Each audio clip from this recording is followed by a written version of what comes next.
Follow and subscribe 5-episode thriller for more episodes. Title: The Silence Room. Episode 1 of 5, The Arrival. It was the silence that haunted him the most, not the bloodied photographs in the evidence files, not the cold steel of the handcuffs that had latched onto her wrists when they brought her in, not even the horrific condition of the body they'd pulled from the bedroom floor. No, it was her silence. Dr. Adrian Vale had dealt with broken minds before, screaming schizophrenics, paranoid executives, suicidal celebrities. But never this. A 35-year-old woman, beautiful in an eerie, clinical way, who sat across from him like a mannequin. Her gaze blank, her lips sealed. Her presence, disquieting. Her name was Elena Rhys, and 5 days ago, her husband had been found dead in their upscale Westbridge home. Multiple stab wounds. No signs of forced entry. No signs of a struggle. No defensive wounds. Just a corpse and a calm, clean woman waiting by the window, hands folded neatly in her lap. When the police arrived, she neither fled nor resisted. She didn't speak during her arrest. She didn't blink when they took her fingerprints. She didn't respond during her arraignment. She was declared mentally unfit for trial, at least until someone could figure out what, if anything, was going on behind her vacant expression. Enter Dr. Vale. The room was soft gray, a deliberate choice, designed to feel neither comforting nor intimidating. It was neutral, like Switzerland. A couch, 2 chairs, a single painting of a foggy coastline. No clocks, no ticking sounds, no distractions. Elena sat in the same position every session, back straight, hands in her lap, wearing a plain beige sweater and cotton pants issued by the institution. She didn't fidget. She didn't blink excessively. She didn't do anything. Dr. Vale sat across from her, tapping a pencil on his notepad, an old habit he was trying to break. "Good morning, Elena," he said for the 3rd time that week. "Would you like to talk today?" No response. He sighed, picked up his pen, wrote Session 3, no verbal or emotional response, minimal body movement, no reaction to tone changes or name repetition. He studied her face, perfectly symmetrical features. Eyes like deep water, nothing visible at the surface. He tried a different angle. "Let's not talk about you. Let's talk about him, about Matthew." He paused, watching for a flicker. "Your husband, the man you married 8 years ago, the man you allegedly murdered." Nothing. Vale leaned forward. "What if I told you I've read your journals?" He hadn't. The police found none. "I know what he did to you. I know why you did it. I just want to hear it from you." Still, silence.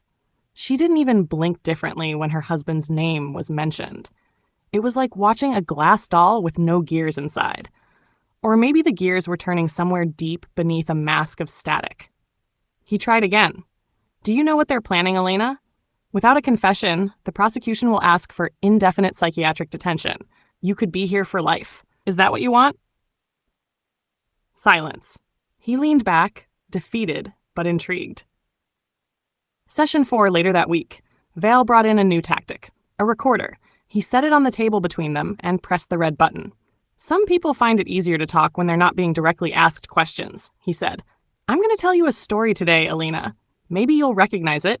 Maybe not." She watched him without watching him, that uncanny, almost predatory stillness. There once was a woman who married a man she thought she knew, but after a while, she began to see things. The way he looked at her when he thought she wasn't watching. The way he isolated her from her friends. Little things at first. Changing passwords, replacing her medications with placebos. Gaslighting. Threats that weren't quite threats. A tightening noose. Vale watched her eyes. Still nothing. So one day, she decided she wouldn't be a victim anymore. She waited for the right moment. A kitchen knife. A rainy night. And when it was over, she felt not remorse, but relief. Because silence is better than screaming. Pause. Nothing. Vale clicked off the recorder. Sound familiar? Her gaze remained fixed on him, unwavering, and yet something was different. He couldn't name it yet, but a tiny microscopic shift had occurred. Something under the surface had moved. Session 5, Friday, Doctor. Vale walked into the room with a thick brown folder under his arm. He placed it on the table with a dull thud. "I want to show you something." He opened the file and laid out photographs. Matthew Riss's body, crime scene snapshots, blood patterns. He watched Elena's face carefully. Finally, for the briefest second, her left eyelid twitched. Progress. You stabbed him 7 times, 4 in the chest, 3 in the abdomen. Each wound clean, deliberate. Not frenzied, not impulsive. Very methodical. I've seen rage killings. This wasn't rage. This was calculated. Surgical. No reaction. I wonder, how long were you planning it? Weeks? Months? He laid out more evidence. A receipt for a hunting knife, purchased 6 weeks before the murder. A calendar entry with a single red X on the date of Matthew's death. Then he tried something bold. You weren't alone, were you? For the first time, Elena's eyes moved. They slid from the folder to Vale's face. Just a small tilt of her gaze. He smiled not out of victory, but from fascination. There it is. A reaction. Now we're getting somewhere. Elena returned her gaze to the wall, blank again. But Vale didn't mind. The silence was cracking, slowly, painfully, but he was close to the first fissure in her fortress. That evening, he played back the recording from session 4. He slowed it down, listened carefully.